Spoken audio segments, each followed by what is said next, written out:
informer, dans les conditions normales. Est-ce qu'il n'est pas plus logique de dire que vous interveniez parce que ces éléments dont il est question relevaient de votre entourage direct? Non, non, non, c'est pas ça, maître.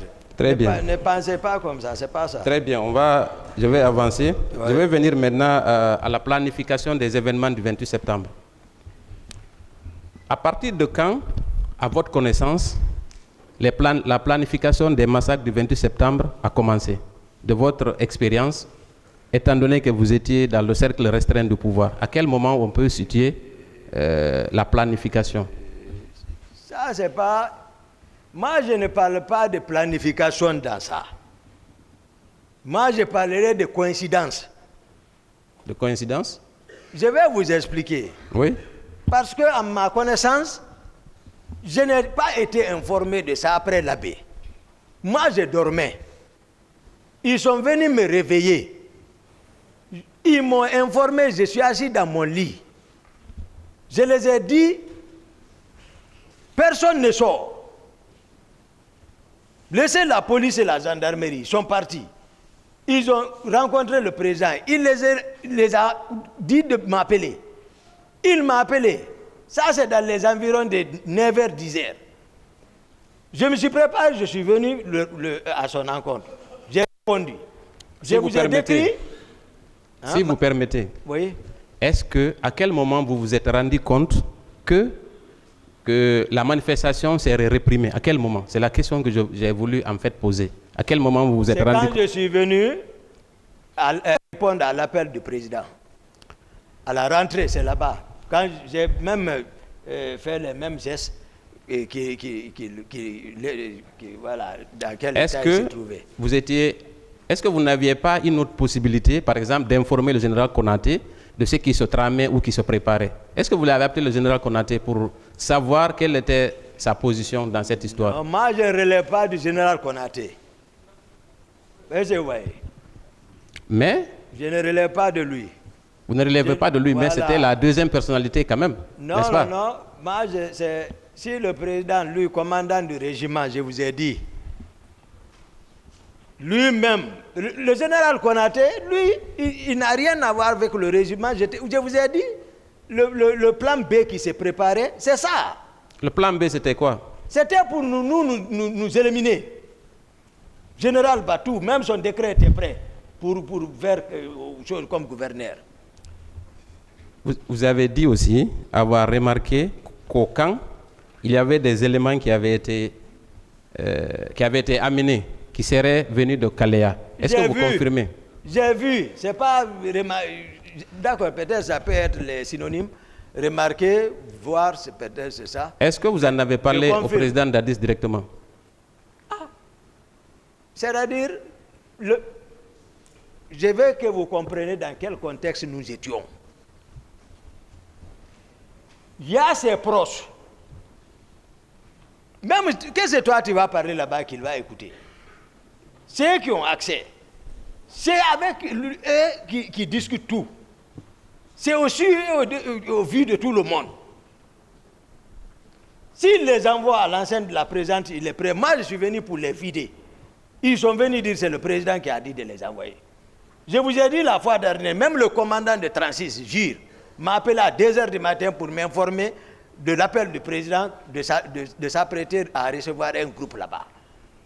Marcel s'apprêtait également à descendre à Koundara pour rester là-bas comme commandant avec d'autres groupes. Je vous ai expliqué tout ça ici. Est-ce que ces hommes étaient directement sous le commandement du président Moussa Dadis Camara? Oui. Très bien. Et quel est le rôle que Marcel a joué à travers la présence de ces recrues au camp? Quel était son rôle? Est-ce que c'était lui qui coordonnait la présence de ces recrues? Non. Marcel ne coordonnait pas ceci. Ceux qui coordonnent ceci, je vous ai dit, tous ceux qui sont infiltrés, avant même tout de ce matin, avant de prendre la parole, je vous ai donné les noms. J'ai dit par rapport au cas de Kalia, occupez-vous de ceci. Le matin là, j'ai clôturé Kalia par des noms. Marcel, je vous ai dit, moi je n'accuse pas. Ce que l'intéressé n'a pas fait, je ne le dirai pas. Marcel a un groupe. Il peut aussi recevoir l'ordre avec le président là-bas, parce que je les ai laissés là-bas, mais il est sorti avec un groupe. Voilà.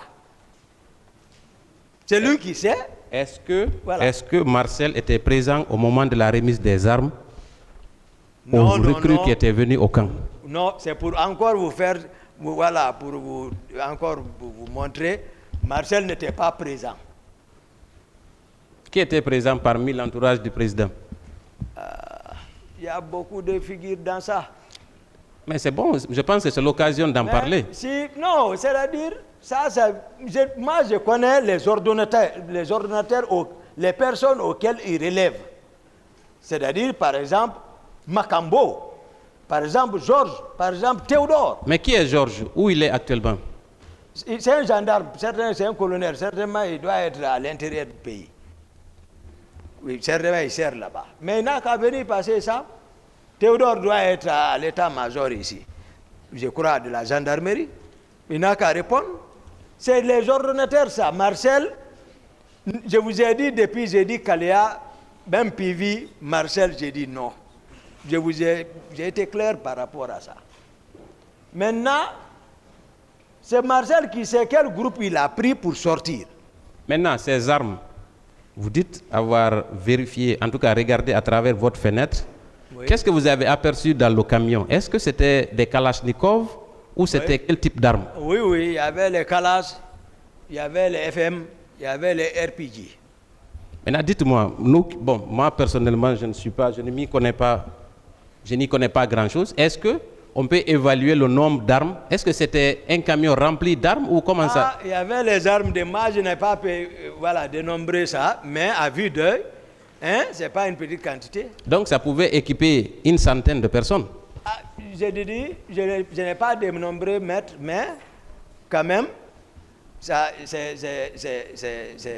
suffisant, j'étais suffisante quand même. Donc, dès lors que c'est dans l'enceinte du camp, forcément, le président Dadis était au courant, n'est-ce pas? C'est le président qui les a envoyés. Très bien.